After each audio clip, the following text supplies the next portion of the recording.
And we're back. It's episode 2 of my conversation with Brave Dave. It's like we never left. It's only Hey, been what has it been? 2 weeks since we did the first part of it. So it's just like we blinked and we're back. exactly right. I used to have a general understanding of time, but like my timetables are so smashed together anymore that it really does feel like I was on here a few days ago for me. So, Yeah, it um, does actually for me too, even though there's a whole lifetime of stuff that happened between then and now. I was sick all last week with a cold that I was testing for COVID and was not COVID. And then this week I went to my therapist's office and she told me that she was getting over something too. And I was like, oh, I'm getting over something. And I was like, everyone's getting over something. And then the next day she texted me and she was like, actually, I have COVID. I tested positive for COVID. And so I went and tested oof, and I have COVID. So first time? this was the third time. Oh my Uh, Lord. Oh yeah, no. this is the third time. The first 2 times were really rough, really, really bad. Like I got really, really sick. Not so sick that I was like hospitalized, but like I wasn't having a good time. I Yeah. was, I was, I was sick properly. But this time it's day 3, and I'm like I feel fine. I feel like I'm I was sick all last week, and I feel like I'm like getting over that still. But last week it wasn't testing positive for so maybe that was it, and it just what I was getting false negatives. I don't know.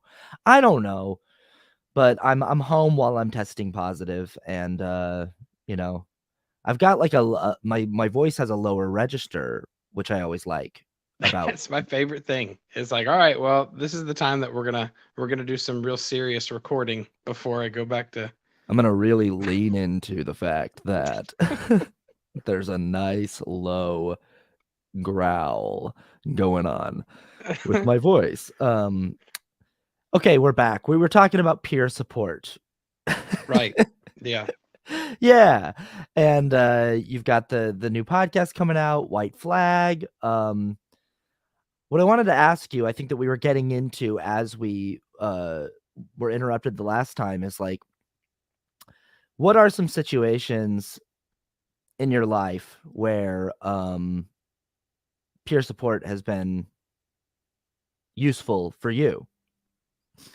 So uh I'm an alcoholic and you have experience with AA and being around other alcoholics. So Yeah. you know um the kind of person that an alcoholic typically is. We have a lot of the same characteristics typically.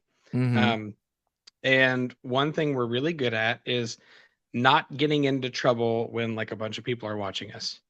You know, um, Yeah. it's that whole thing of, we're very good at, being a chameleon and fitting in and not doing things we shouldn't do, or at least when we're sober enough to not do things we shouldn't do. But for me, especially during recovery and now, um, you know, everyone's like, "What? Are you okay if we like go out clubbing?" And I'm like, "Are you gonna drink while we're out clubbing?" I'm like, "Probably not." I Yeah. didn't like drinking while clubbing anyway, so that was never an issue. The issue for me is when I'm like at a hotel on a work trip and there's no one in the room, but the room service delivers, wine, liquor, and spirits, and my brain just says, "No one would ever know," you know. One 100%. That's exactly how that exact experience. Everyone always asks me when I go out with people, "Are you gonna be okay? If we order drinks, are you gonna be okay?" And I'm like, "Yeah, the last thing I wanna do is relapse in front of, like, a group of people." Like, That would be really awkward. yeah, like, in front of all of my friends who know I'm sober, I'm just gonna be like, "Tonight's the night," and everyone's just gonna watch me be like, "Oh, oh, oh, should we do something? Should we Right. intervene?" Yeah, it's 100% when I'm by myself at a place that, I'm at a work event with an open bar and no one there knows me. That's Yeah. a scary situation. Or really, I don't even want to do it in front of people I don't know. 100% like by myself is more scary. During Yeah. those times, Hmm. I am not a particularly lonely person. I have a network of people that I talk to. I have people that I could reach out to for support that aren't overly gushy about it or overly judgmental, that would be receptive to anything. I've done a very good job building this a little network of ex addicts and people involved in mental health and people that have my same profession. I really don't have a lack of empathy in my life, but when you are alone and you experience these things, uh, there is a great distance between you and talking to somebody, and that's what I think. I just had somebody close to me try to take their life, and Mm, the first thing that somebody tries to say in that situation is, "Oh, well, you should have reached out. You could have, I would have been there for you in a heartbeat." It doesn't matter, in those kind of states of being. You aren't thinking about how convenient it is to contact somebody. right.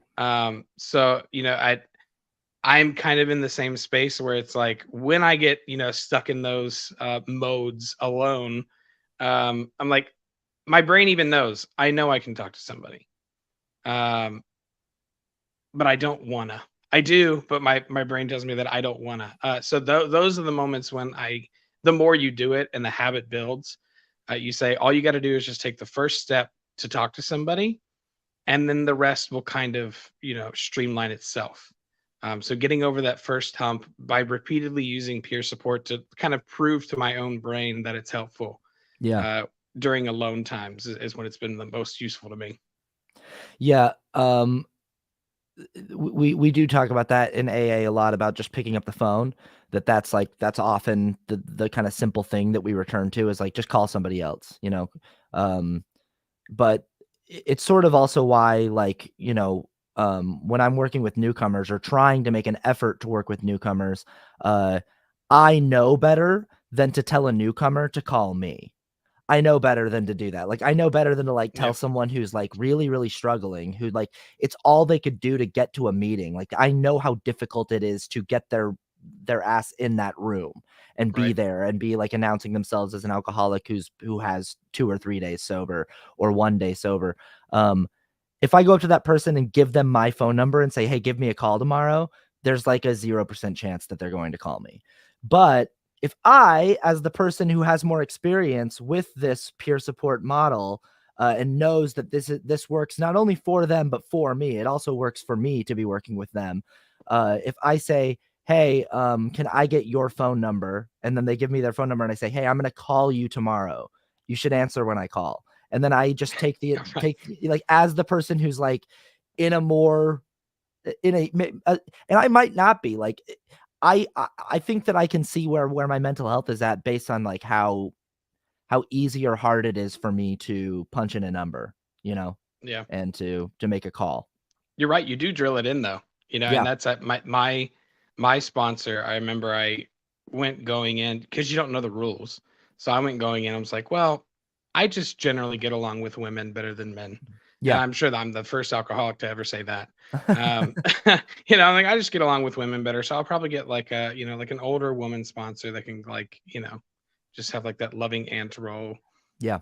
Don't work like that. Instead, I got the super crazy loud guy, and I was like, oh my god, he is like really into this thing, like way more than like this is more than a hobby for him. Yeah. I got to steer clear of him on my way out of here, and it didn't happen. Afterwards, he came up to me and he said, "I'm gonna be your sponsor," and I was like, "Okay."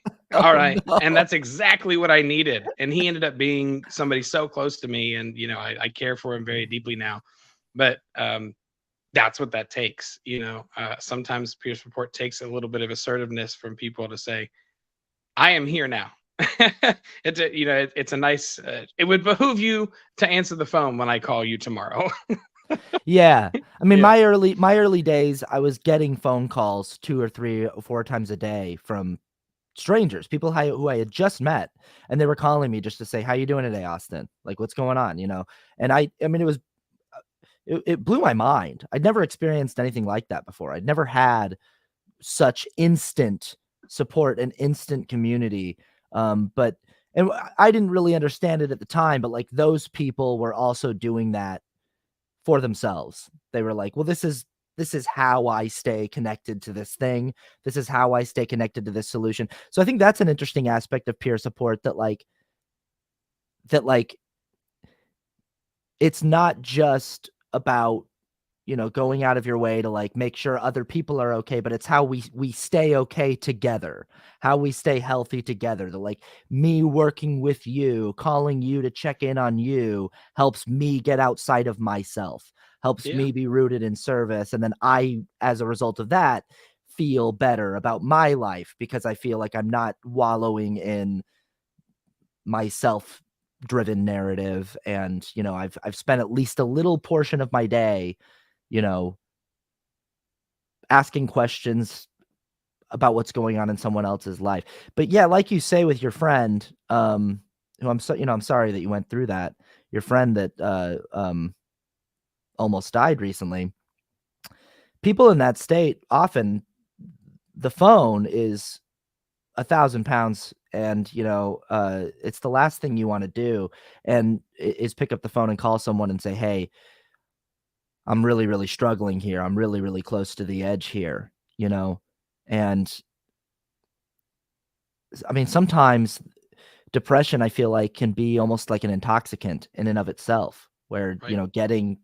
you're like getting high off of like this this shame drug and this self-flagellation and this self-hatred. And like the last thing you want to do is to have someone come and take it from you.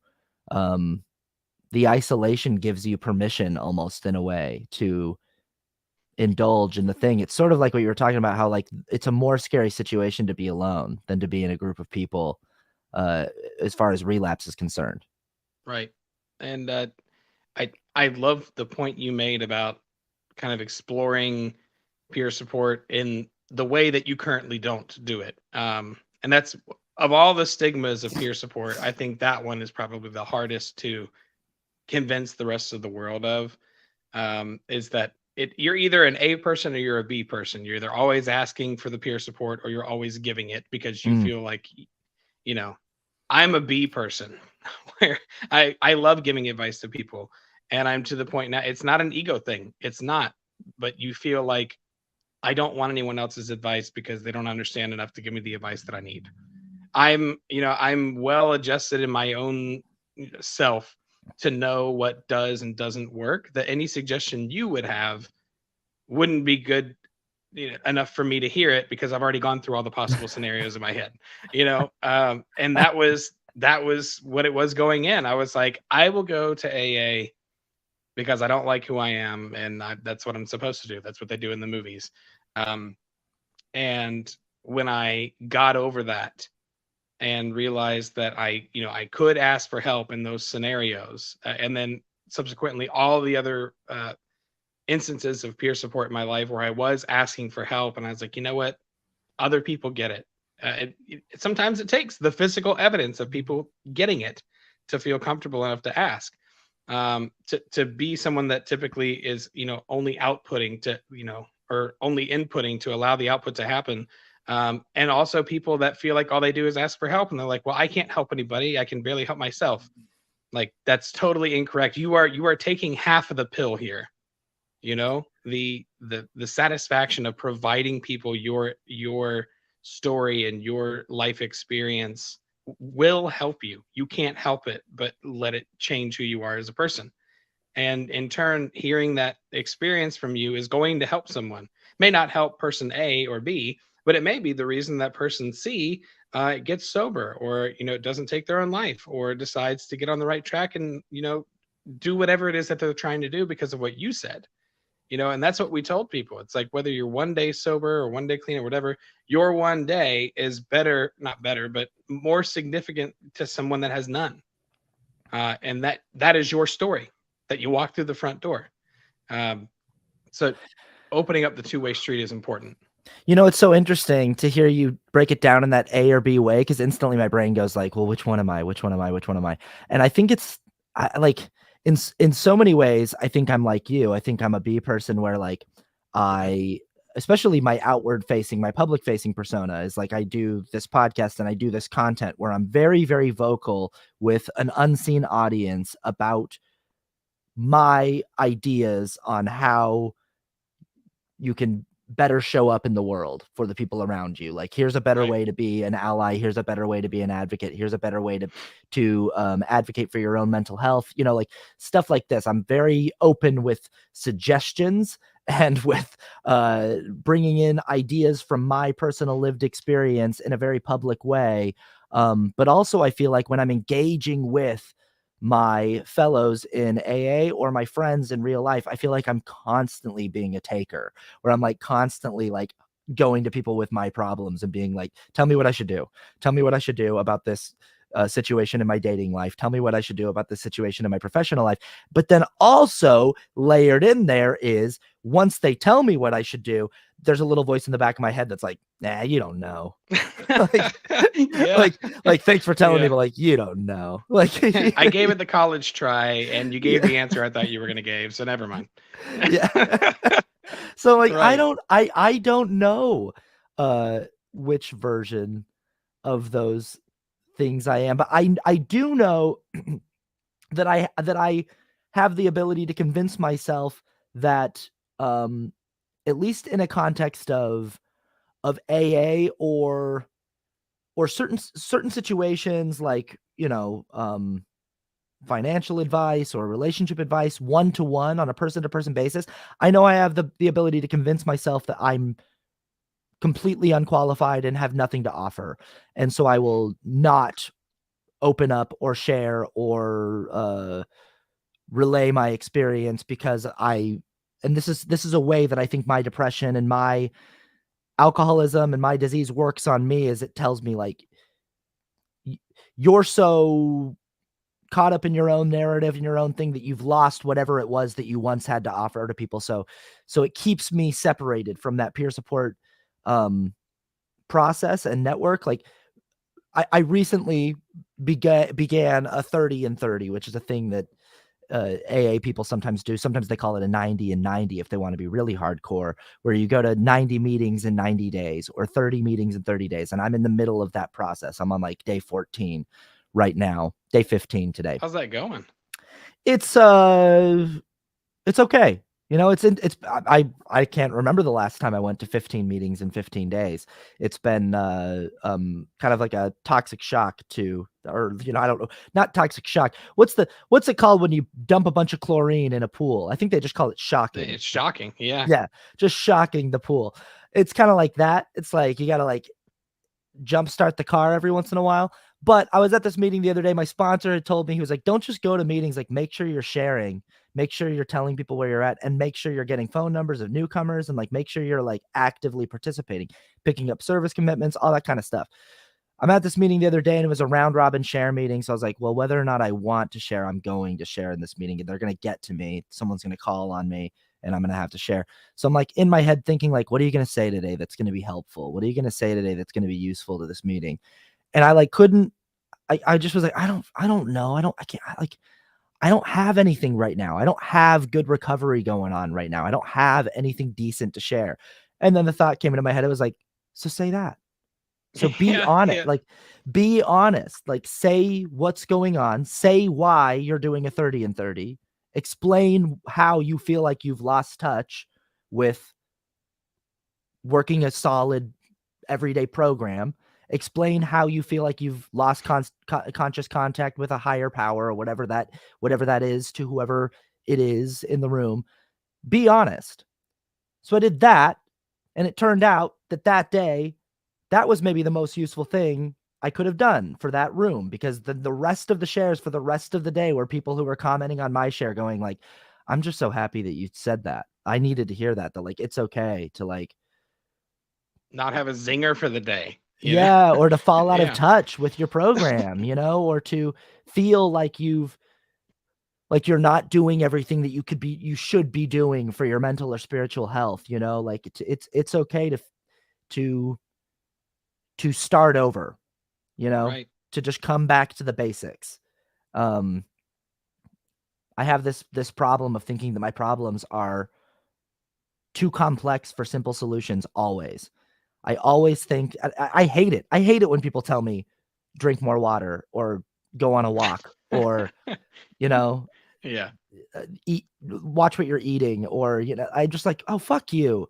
It's not that simple. And then if the second I do something like that, I'm like, damn it. And I hate that I it, feel better. yeah, yeah. I'm like, so when people say, go to more meetings, get your hand up and talk. I'm like, oh, what's that going to do? Just showing up to a room and just saying, hi, I'm not doing so hot right now. That's going to make me better. And it's like, then I go do it. And it's like, yeah, that kind of helped. Whatever. It helped. It helped. Okay. Yeah.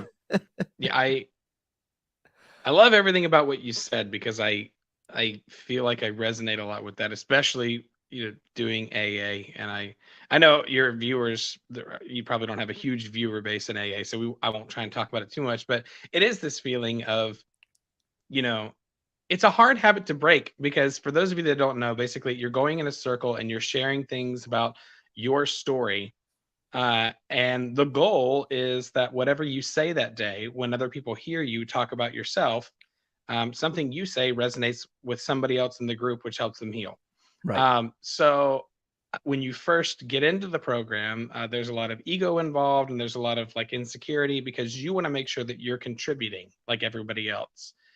So there's a lot of times where it's like, remember as a kid, you would count how many paragraphs in school until it was your turn to read aloud. Well, you do the same thing as adults. You're like, all right, well, they're talking about this subject and he just talked about that subject. So this is the paragraph that I've come up with that I'm going to say to the group, and they're going to love this one. This is a really good one. I like this one today. And Yep. then, there are days when you don't think of that. And that's a really hard habit to break, because you feel like you have to win, or at least succeed in some way for the day, with the group. So I really appreciate hearing that as well, because, it's this thing about appearances. And that's the reason that I really appreciate what White Flag is doing, is because it's anonymous. Appearances and our self-image and the image that we project to others. I feel the same way about trying to be vulnerable with my audience. I can be vulnerable about things that I've already solved, but I can't say, I yelled at my kids today and I don't know why. And I just have not been very happy recently, because my job is to make sure that other parents feel like they can do it. You know what I mean? So it's like this career thing where, you can't seem like you're too bad of a parent, or otherwise people won't want to take your parenting advice. You can't seem like you are too bad off with your mental health, or obviously your mental health advice was shit. Because it's not working for you, even though I never take my own advice. That's the reason I give it to you all. Don't be like me. Yeah. And appearances, in your own life. I have to make sure that I'm, a strong pillar in my family. I have to make sure that, I'm consistent with my friends and don't be a bad friend. And then on the app, you're nobody, not a nobody. You are just no one. Everyone else is as well. It's the same principle with AA, except you can't even see their face. And I think that helps me because I use the app from time to time. And I find that I have more success taking advice there, because I don't have anyone to judge. It's just the background in which they put it. I have ADHD and I'm a parent, so we have compatibility, but I know nothing else about them. So their advice could be 10 times better or 10 times worse than mine ever was. And I think stripping down those appearances for myself and for the people that are giving it to me makes the two-way street a lot less busy, because that is Yeah. something I deal with, is just appearances all around, inward and outward. I do think, that's a really good argument for anonymity and like the usefulness of anonymity as a tool.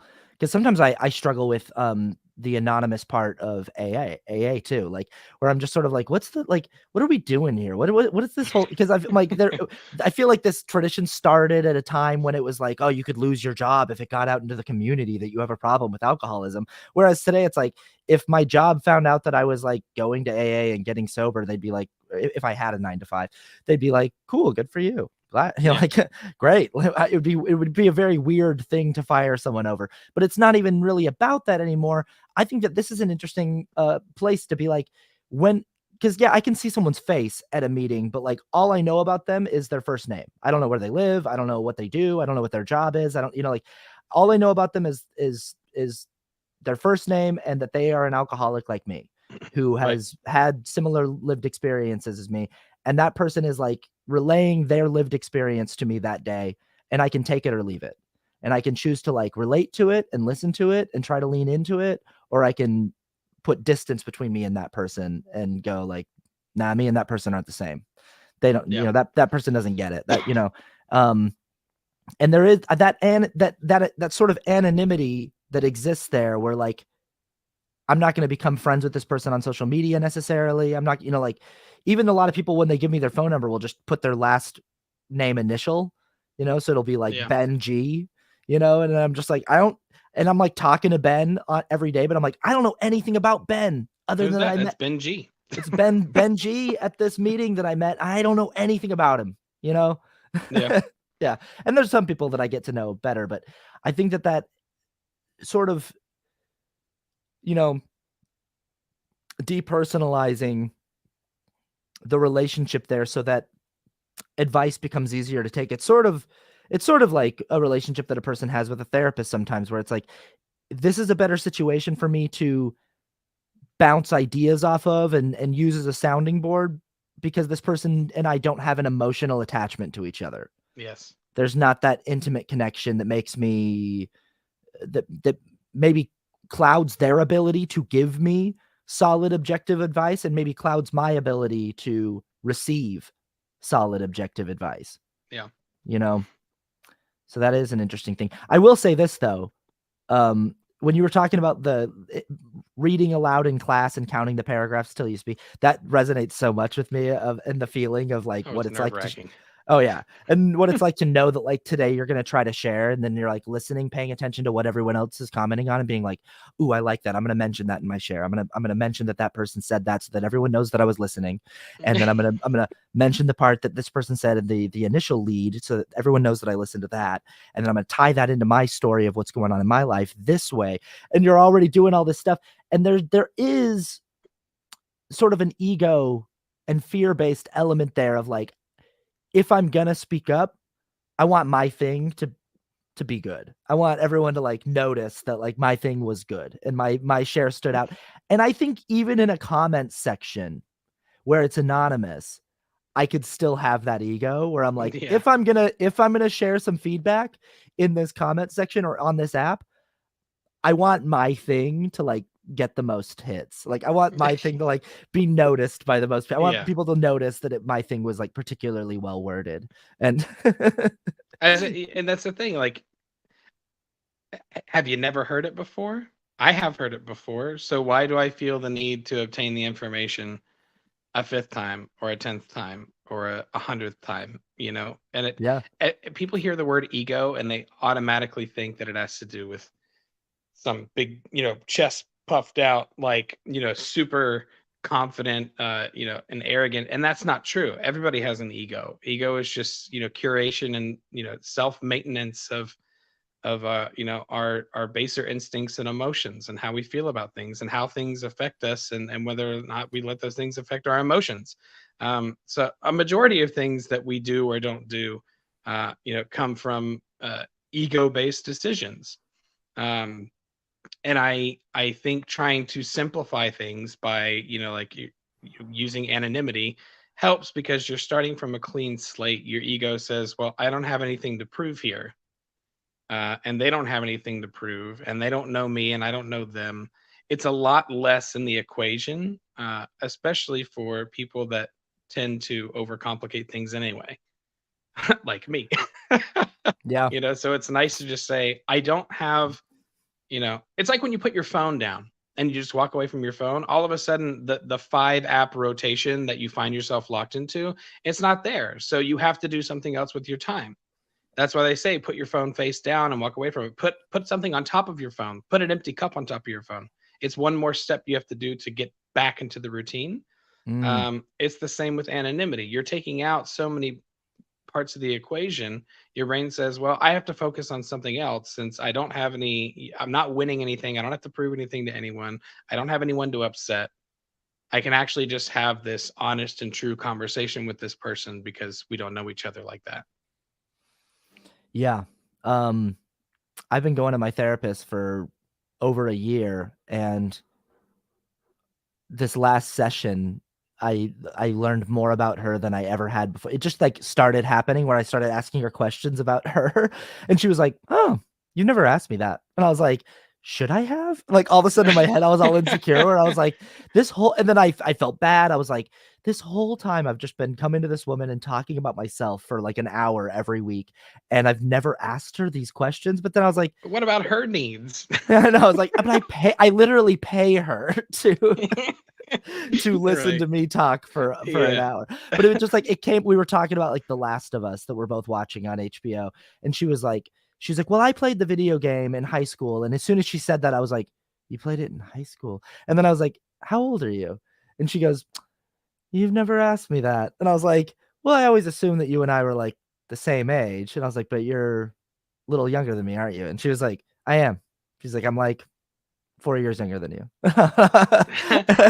And I was like, and she was like, is that a problem for you? And I was like, no, no, that's fine. I just have to do my very best never to think about it again, or I'll come up with some ridiculous conclusions about myself. Yeah. uh, but it's That's when funny. talked about like what she did in college, and she was like she went to college late because she was an athlete, and I was like, you were an athlete. But it's all this stuff all this, um and then I started thinking like, is that a part of that? Am I supposed to get to know that person like that? I don't know.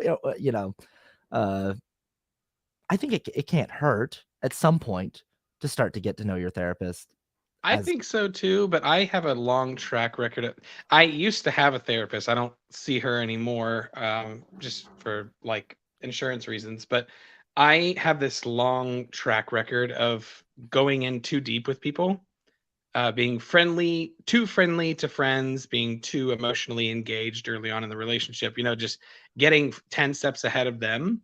And then they're like, oh, we're playing leapfrog. Cool. I'm going to jump ahead of you now. And then I'm like, you're gross now. I don't like you anymore. It was a big problem for a long time where I hurt a lot of people's feelings doing that. And I started, like getting to know my therapist and like about her personal life. And I'm like, am I doing it again? Am I like breaking records now where I'm like going through the therapist patient barrier, and everybody else just, talks about themselves, but here I am once again overstepping boundaries? I don't know, and it's again, the overthinking, right? It I like to think that, we say that none of our problems are solvable, because we've already thought of all the possible solutions that don't work. But the reason that they're unsolvable is because, in your imagination, they have room to evolve to become unsolvable. Mhm. You have plenty of time to think about solutions, but the problem itself has the same elbow room around to grow into something that it's not. Yes. So I've been trying to realize that even though I may be creative with solutions, I'm also creative with the problems, and allow other people to at least look at them. I at least like hold them up and I'm like, all right, here it is. You tell me what you think now. Yeah. And that's a good first step, I think, is to at least present the problem to somebody else. You don't have to take the advice, but just hear them. I I feel like the opposite of leaning into peer support, being willing to be open to it, being willing to answer the phone when someone calls, being willing to make a phone call yourself, being willing to begin the process of looking for a therapist. All this stuff, it's like, again, seems like simple things, but these can be very, very complicated when you're in the throes of a depressive episode, or when you're, incredibly anxious. Reaching out, talking to other people can be very, very difficult. And I feel like the opposite of it is, this idea of isolation. And we know that isolation typically isn't favorable for a lot of low mental health points. What are some things that I mean, what do you feel like happens or goes on in your head when you're feeling like it's harder to reach out and get some peer support? Like what are things that close you off from the idea of being open to peer support, if that makes sense? Um, I again, I came from a very, very high pedestal, Mhm. and fell a very long way down in terms of ego, from the really dark years, right? I came from a sense of extremely inflated self-importance, Mm. that everything I did was super important and nobody else could understand because I was doing more important things than them. I was very good at acting humble, but I certainly was not. And I think some of the residual negative like fears from that are typically what get me when I'm alone. Like I recently picked up this hobby with paracording where I'm like, making these paracord bracelets and keychains and stuff. And I think there's this, again, this kind of fragment from my old self that fears not being important or not doing important things and wasting time doing not important things. And I'm like, why are you doing this stupid fucking hobby that doesn't do anything for anybody? You know what I mean? And I'm like, because I don't know, it just makes me happy. And I'm like having a conversation with myself. Or, nobody is available to hang out on the day that I decided I want to hang out randomly, and I'm like, because they're all doing things and you have the same four friends that you've always had, and you're not going anywhere or doing anything, and that just this constant sense that what I'm doing isn't important enough or isn't significant enough is like one of those egotistical fears for me. Mm-hmm. And it's hard to scale back because you try very hard to say that if in some circle that you're in, if you're making a difference in those people's lives, you can never control that. That has to be something that they decide, that you've been a positive influence for them. So if you do that, you've already done something that's physically impossible to do by yourself anyway. That's good enough. But so for me, the isolation comes from those little fragments of myself that, the ism doing push-ups in the parking lot waiting for me to fuck up again, and realize that I'm not doing all of the things that I thought I wanted to do, or the goals that I've set for myself. While they looked big, 1,000 yards away, now that they're closer, I realized that they were always the same size and I'm doing small things. Mm. I hate that because the very next day I won't feel that way. And for me, it's not even like, obviously I dislike feeling that way in the moment. What I dislike more is whenever I don't feel that way, looking back, I'm like, how was that such a real experience for me? Something that I just do not believe is true was just so true then, Mm. And I think anyone that, has disbelief, or maybe not even disbelief, but just a general misunderstanding of things like depression and anxiety and panic attacks and, bipolar disorder, all of these things that make you feel these real feelings. That's the only way I can describe it to them. It's just imagine a time when you were blistering angry. Imagine a time when you felt this small or were extremely frightened. Those feelings just manifest. They just do. And you can't see it in people. So it's hard to believe because we're, people of physical substance. We have to see it to believe it. But those feelings that that you've experienced before, they just happen illogically. And that I hope people could take that away and just understand, I know the feeling because I've experienced it. That's how they feel a lot of the time. And imagining that, I think, would help people understand why things like isolation happen more than they should. Yeah, that's good. That's great. I think that's a great place for us to wrap it up. So we've got Cool. the first half, we got the second half. We did it. We did it. We did it. We finished what we started. I'm proud of us. Where can people people can get the White Flag app? That's an app that's happening right now, and then there's a podcast happening too, right? Yeah. So I don't want to talk about me at all, really. I just want to talk about White Flag. So White Flag is an app. We're only in the US currently, but we're doing some expansion soon. It's an app that you can get in either Play Store. Free anonymous peer-to-peer support. It does not cost money. You can just put in things about yourself and then either raise your flag and ask for support, and someone else can answer your call. Or you can go down the list of flags that are already raised. And I would encourage you, if you don't feel the need to raise your flag, or if maybe you're not getting an answer fast enough, just to answer somebody else's. I've never answered a flag and had the person say, okay, thanks for the help, bye. They always ask me, Well, thank you so much. I appreciate this. How are you? What are you going through? Do you need to talk about something? It's always been reciprocation. So if if you're not in that position to raise your own, I would highly recommend answering someone else's. And then the podcast. And we would love to have you on. I think you have a good story that we could share. Absolutely. It's Anytime. White Flag Warriors, wherever you get them, and it's just true stories of mental health. It's just people sharing the real nitty gritty, kind of like we just talked about. About what you actually go through. And our founder's story was the first 3 episodes that is out now, and it's pretty wild. So I hope you guys check it out and enjoy. Sounds great. And let's talk about you just briefly. People can follow you on social media where? Brave.Dave or brave.dave.official. Just look me up and you should find me somewhere. They should. It's good stuff. It's fun stuff. It's useful stuff. And I always like watching your videos and chatting with you when I get a chance to. So thanks for making the time to come and do part 2 and wrap this up with me. Thank you, man. I learned a lot today. Me too. It was useful. It was a good way to start my day. So Yeah. I'm glad, we did this. And thank you to everyone in the chat who watched and who commented. Appreciate you guys. And for anyone just watching the video version, you can support this show at patreon.com/Austin Archer if you would like to support this show and the content that I make on the internet. Tomorrow's Bandcamp Friday. First Friday in March, austinarchermusic.bandcamp.com, or go get some music from your favorite indie artist. Dave, do you have any music on Bandcamp? I don't, but I was actually waiting for the next Friday to roll around so I could get some of yours, because I'm not waiting for this vinyl anymore, Austin. I'm just gonna go to Bandcamp. Yeah, so the vinyl is happening. People have been messaging lately being like, what's going on, man?